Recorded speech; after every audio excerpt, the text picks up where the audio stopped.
Now and I ain't never gonna back down. Coming up on football tonight, the Lafayette Fighting Irish trying to move to 4-0 on the season, but Savannah standing in the way. In a battle of two top 10 Class 1 teams, East Buchanan hosting Hamilton in a KCI showdown, and for the first time ever, Bishop LeBlanc and St. Joseph Christian squaring off on the field. Highlights from this new city rivalry and plenty more coming up on football tonight.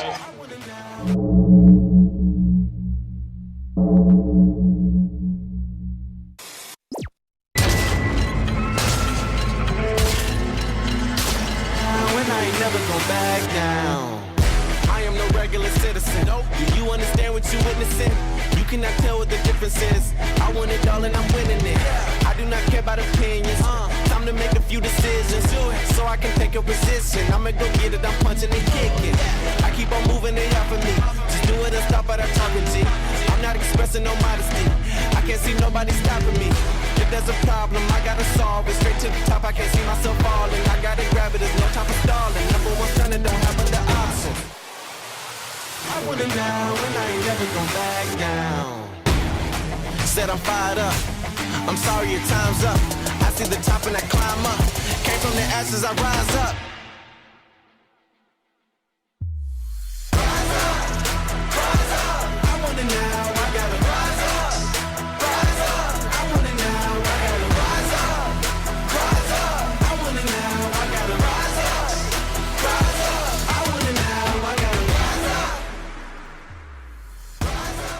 Welcome into football tonight right here on KQ2. I'm Chris Roush. Mitchell Ribberall, he's off this week. Don't worry, he'll be back next week for more football tonight, but we have a lot to get to, so let's get right to it. We start right down the road. Over at Noyes Field, Central hosting Blue Valley Northwest. Reggie Trotter's team trying to win their first game of the year.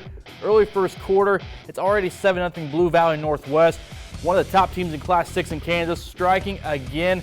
This touchdown here makes it a 14-0 ball game. Still midway through the first quarter. Tough night for Central, not able to get much going in this one against a very tough Blue Valley Northwest team. Hard to stop them. They top Central tonight by a final score of 49-6. To Alumni Stadium we go. Lafayette hosting Savannah. These two split their meetings last year. Savages winning the regular season, Irish winning the postseason. Start second quarter 13-7 Irish. Jaron Saunders rolls to his right, finds Kingston Oliver. He goes down the sideline, touchdown Lafayette. It's 19-7 Irish in front, but ensuing drive. Savannah, historically a ground and pound style of team, and they show it right here on the drive. Alex Hopper getting some blocks, finds a hole, gets a couple of arm tackles, and he is going to make a house call. Pay dirt, 64 yards. Savannah back within one possession. It's 19-13 Lafayette. Fast forward to the end of the half. Lafayette with the ball again. Saunders rolls to his left, finds his playmaker, Carlos Cortez on the quick route, and it's a foot race. It's hard to beat a state track qualifier to the pylon. Touchdown Lafayette. It's 27-13 at the break. Wow, one of those Lafayette scores late to hold off Savannah, 56-49. Out on US 36, Cameron hosting Chillicothe. Dragons trying to snap a two-game losing streak. Chillicothe coming off a loss to Maryville. Start time was delayed due to the rain, but it wasn't enough to cool off the Hornets' first drive. Gage Jeanette tosses to junior Caden Potter, who's able to break past the defense for a big gain on the play. Later in possession, 4th and 8. Jeanette able to drop back, make a break for the corner of the end zone for the first touchdown of the night. The Dragons, though, trying to get something going, kept getting shut down by the Hornets defense with a sack being made by senior Cameron Fleener. Chillicothe keeping the momentum up in the first half after forcing a punt in the end zone. Somewhere, Javon Kill able to run back for a touchdown. Chillicothe takes this one 48-7. Maryville's first home game of the season coming in week 3. They have a tough battle in their own backyard. Smoothhounds matching up with St. Pius. Defensive battle, but the Hounds got on the scoreboard first. Caden Steckline finds the end zone. Touchdown. Maryville goes up 7-0. St. Pius came right back, though, with an answer. Deep pass to Jason Ross.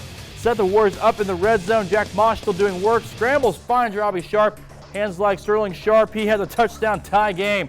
Offense hard to find the rest of the first half, though. Connor Drake trying to pass, but he's wrapped up by Braden McPhee. A Pius sack ends the drive. Tied at 7 at the break. Fourth quarter we go in this one. Still tied at 7. Jack Mosh, he's real good. Touchdown, 14-7 Warriors with 6:35 to go in the ball game. Inside a minute left, Maryville still doesn't score in the second half, but don't count the Spoof Hounds. Connor Drake, the pass, will keep it himself. Scampers 8 yards to the end zone. Spoof Hounds down just one. PAT on the way. Extra point to tie this ball game up.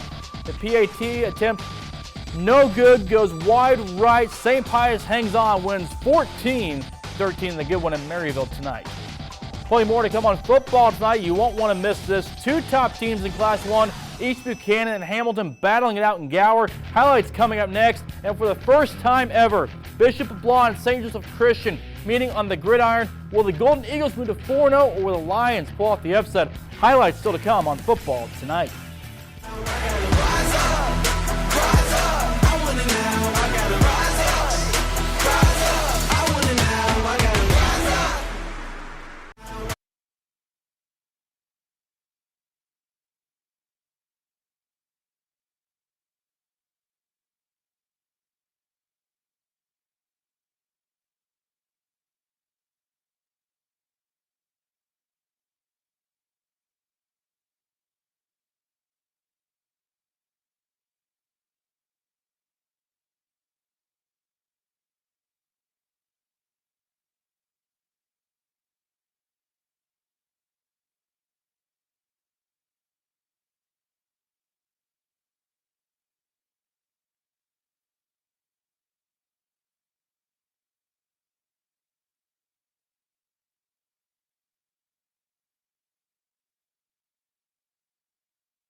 Yep.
Welcome back to Football Tonight right here on KQ2. A little bit different this week for head coach of the Benton Cardinals, Kevin Keaton, joining me now. Coach, you're used to playing on Friday nights, but this week, a Saturday morning showdown. You guys go on the road down to Central down in Kansas City. It is different, Chris. We are, as football coaches, unlike, basketball and baseball and wrestling, they have to be adaptable with their time frame. I am such a creature of habits. So last weekend, we had to think about what this week's schedule will look like and prep the kids for a different, week's programming. Now, here's the good thing on that. It allowed us to have an extra day to really dig into some fundamentals, which, you don't get that opportunity on a play on every Friday. Coach, I know it's been a tough early season for you guys. The tough 2 non-conference games you had, then the Lafayette rivalry game last week. Very good showing in that one. 28-14 loss, though, to Lafayette. But what have you noticed from your guys? I know it's an 0-3 record, but they seem like they're really battling out there week in and week out. Sure. Well, I can tell you this. Our kids play hard. They play really, really hard. They play for the right reasons. Their whys are right. Our locker room is right. So I love that piece. I love coaching these kids, and all of our coaches. We're really digging into this group. Benton head coach Kevin Keaton, I'll get you out of here on this one tonight.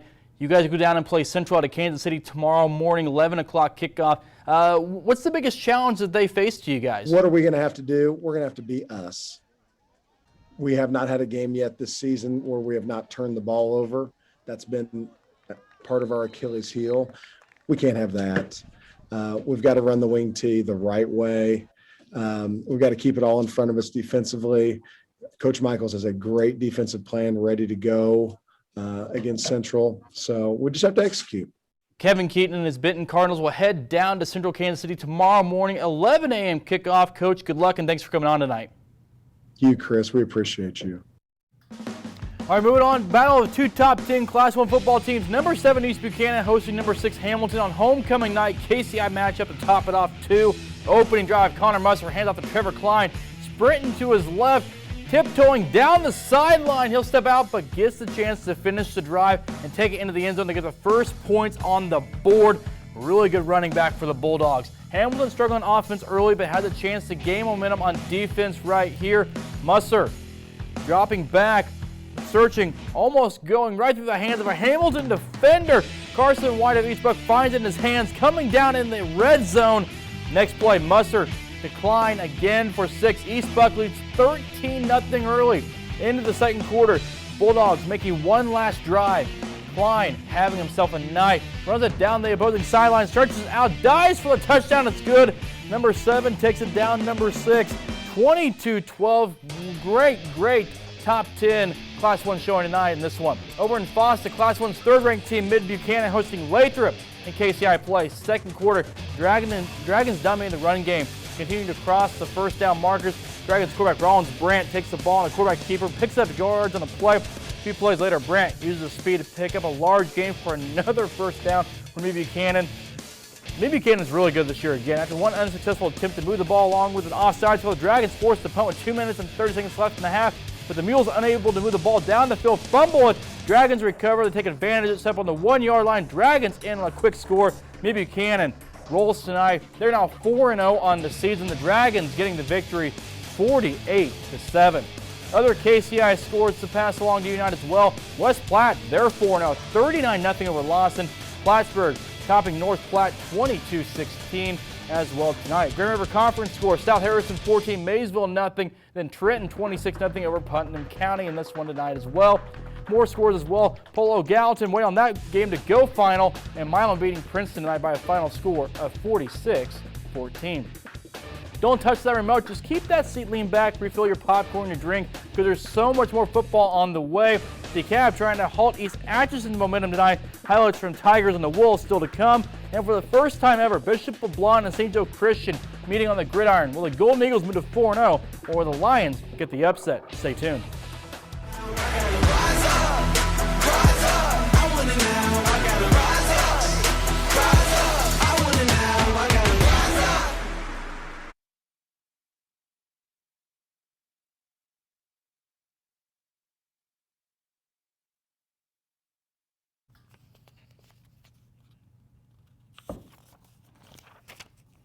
Okay, that's fine.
Welcome back. St. Joseph Christian and Bishop LeBlond. Two schools playing football for years here in town. LeBlond always an 11-man team, St. Joe Christian an 8-man team.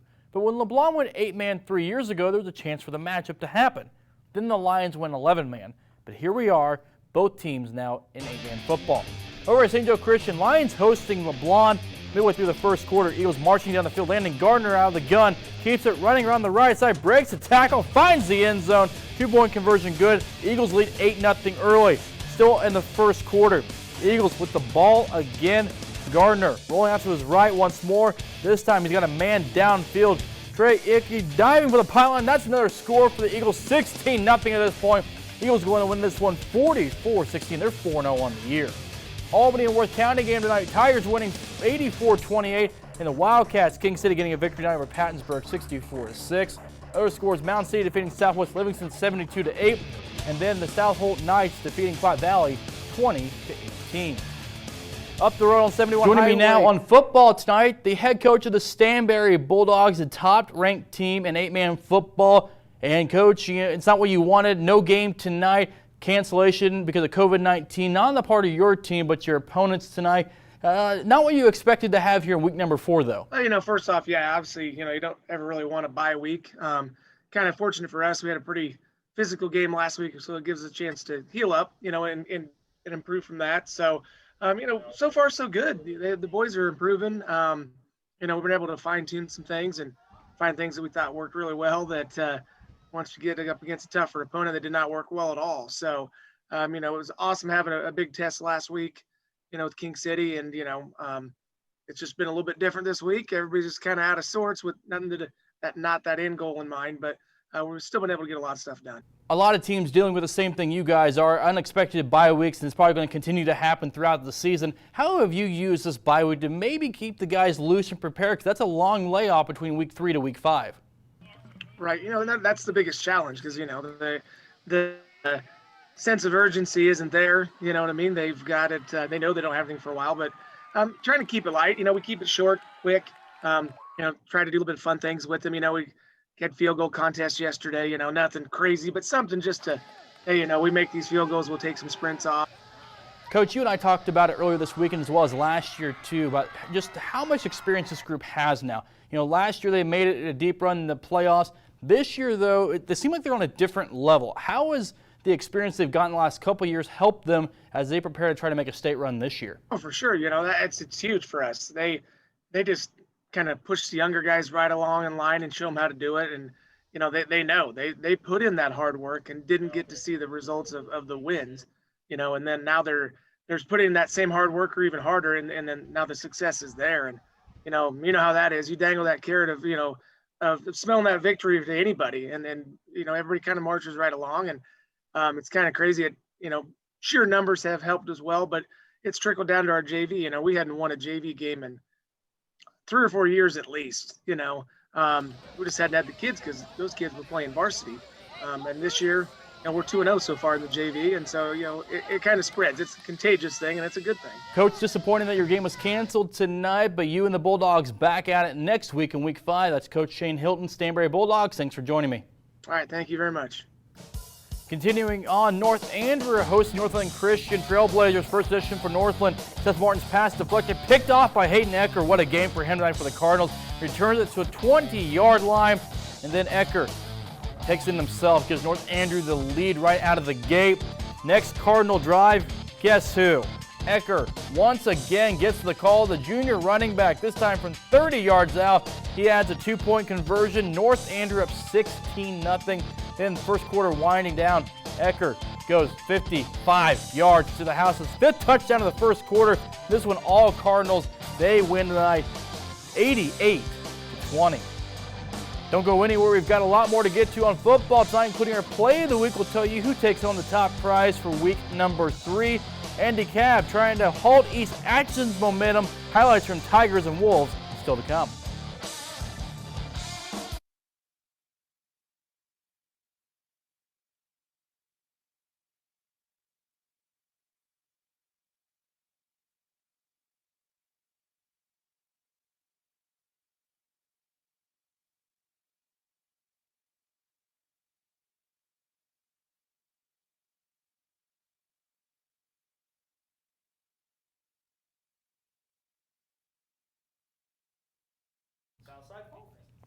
Yeah.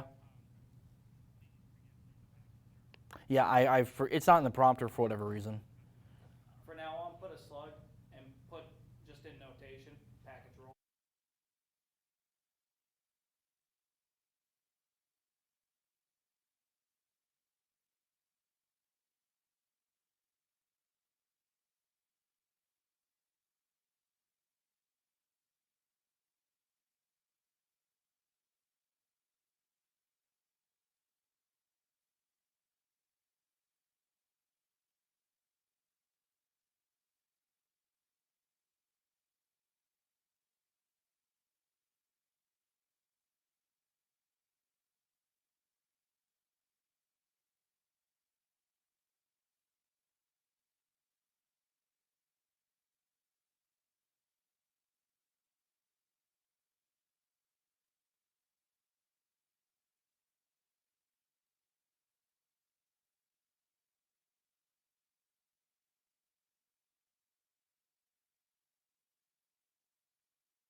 Welcome back. We've talked about Stanberry and King City being two of the top teams in 8-man football, both in the Grand River Conference, but how about East Atchison, the Wolves undefeated 3-0 and coming out of the 275 Conference?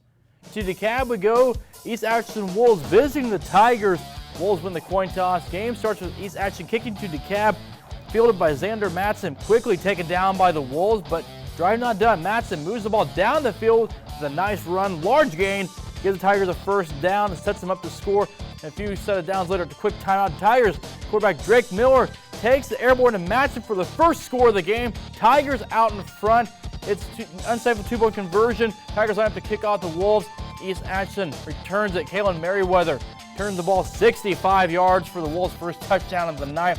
After that, East Atchison takes control in this one. They go on to win this one by a final score tonight of 54-6. Other scores, Rockport beating Nottoway Valley 70-24. Rockport outscored Nottoway Valley 56-0 in the final three quarters to win this ball game. And joining me to help break down 8-man football tonight, of course, Devin Albertson, coming to us from his car tonight. Devin, thanks for coming on. Thanks for having me, Chris. All the way here in Concordia, so found a gas station. Wow, you are quite a ways away from Northwest Missouri, but what a night of 8-man football it was. I know you were kind of out of the area covering football.